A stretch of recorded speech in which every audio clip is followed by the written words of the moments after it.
আজকের গল্প আমাদেরকে শেখায়, চলুন শুরু করি। রাত 11টা। রিয়া ব্যালকনিতে দাঁড়িয়ে আকাশের দিকে তাকিয়েছিল। চোখের নিচে কালি, ক্লান্ত শরীর, বিষণ্ণ মন, সব মিলিয়ে সে যেন একটা বেঁচে থাকা ছায়ামাত্র। সে জানত না আকাশ কোথায়, কার সঙ্গে, কি করছে। শুধু জানত আকাশ এখন তার জীবন থেকে দূরে সরে গেছে। কিন্তু এত সহজে কি সে মানতে পারবে? রিয়া 21 বছরের মেয়ে। ছোটবেলা থেকেই তার স্বপ্ন ছিল বড় কিছু করার, নিজের পায়ে দাঁড়ানোর। কিন্তু কলেজে পড়ার সময় আকাশের প্রেমে পড়ে সে ভুলে গিয়েছিল নিজের স্বপ্ন, নিজের ভবিষ্যৎ। প্রতিদিন প্রেমের নামে ঘন্টার পর ঘন্টা ফোনে কথা বলা, পড়াশোনা বাদ দিয়ে শুধু আকাশকে সময় দেওয়া, এসবই তার জীবনের মূল কাজ হয়ে উঠেছিল। বাবা মা যখন বলতো তুই পড়াশোনায় মন দে, তখন সে হাসত। বন্ধুরা যখন বলতো ভালোবাসা জীবনের সবকিছু নয়, তখন সে অবজ্ঞা করত। কিন্তু আজ যখন আকাশ তাকে অবহেলা করল, আজ যখন তার ফোন ধরল না, তখন তার মনে হল আমি কি ভুল করলাম। কিন্তু তখনও সে বুঝতে পারেনি আসল আঘাত এখনও আসেনি। একদিন রিয়া আকাশকে ফোন করল, কিন্তু ফোনের ওপাশে এক মেয়ের কণ্ঠ শুনতে পেল। হ্যালো, কে বলছেন? রিয়া চমকে উঠল। আমি আকাশের। মেয়েটি হাসল। ও এখন ব্যস্ত, আমার সঙ্গে সময় কাটাচ্ছে। তোমার জন্য সময় নেই। এই কয়েকটা শব্দ যেন বজ্রপাতের মতো আঘাত আনল রিয়ার মনে। পরদিন যখন আকাশের সামনে গিয়ে দাঁড়াল, তখনও আকাশ নির্বিকার। তুমি এতটা সিরিয়াস ছিলে? এসব রিয়েল লাইফে গুরুত্ব পায় না। রিয়ার চোখ দিয়ে জল গড়িয়ে পড়ল। যে ছেলেটার জন্য সে নিজের ভবিষ্যৎ নষ্ট করল, যার জন্য আত্মসম্মান বিসর্জন দিল, সেই তাকে এভাবে ছুঁড়ে ফেলে দিল। সে কিছু বলতে পারল না, শুধু অনুভব করল তার পৃথিবীটা অন্ধকার হয়ে গেছে। সেই রাতে রিয়া নিজের রুমে বসে অঝরে কাঁদছিল। মনে হচ্ছিল তার জীবনের সবকিছু শেষ হয়ে গেছে। তারপর সে আয়নার সামনে দাঁড়াল। চোখ ফুলে গেছে, মুখ বিবর্ণ। সে নিজের দিকে তাকিয়ে ভাবল, এটাই কি আমার জীবন? ঠিক তখনই তার মায়ের কণ্ঠ শুনতে পেল। রিয়া, তোর চোখ লাল কেন? রিয়া কিছু বলল না। মা এগিয়ে এসে বললেন, তুই জানিস তোর বাবা যখন আমাদের ছেড়ে চলে গিয়েছিল, তখন আমি কিভাবে জীবনটা নতুন করে শুরু করেছিলাম। রিয়া তাকালো। আমি কাঁদিনি, আমি হেরে যাইনি।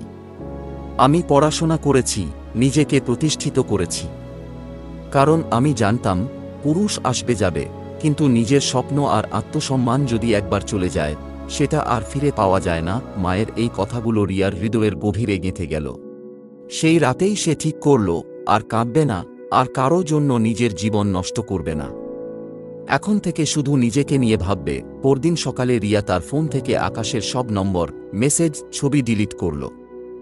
সামাজিক মাধ্যম থেকেও তাকে ব্লক করল।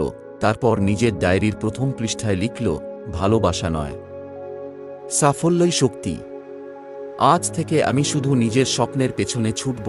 সে পড়াশোনায় মন দিল, নিজের ক্যারিয়ারের দিকে নজর দিল। রিয়া ছোটবেলা থেকেই ডাক্তার হতে চেয়েছিল, কিন্তু পড়াশোনায় ফোকাসে করতে পারেনি। এবার সে নিজেকে বদলে ফেলল। প্রতিদিন নির্দিষ্ট রুটিন বানিয়ে পড়াশোনা শুরু করল। বন্ধুবান্ধবের অযথা আড্ডা এড়িয়ে চলল। সামাজিক মাধ্যমে সময় নষ্ট করা বন্ধ করল। 2 মাসের মধ্যে সে নিজেকে পুরোপুরি পরিবর্তন করল। পড়াশোনায় আবার আগ্রহী হয়ে উঠল, স্বপ্ন দেখতে শুরু করল। পরের 3 বছর রিয়া নিজের লক্ষ্যে অবিচল রইল। কঠোর পরিশ্রমের মাধ্যমে সে মেডিকেল ভর্তি পরীক্ষায় উত্তীর্ণ হল এবং দেশের অন্যতম সেরা মেডিকেল কলেজে সুযোগ পেল।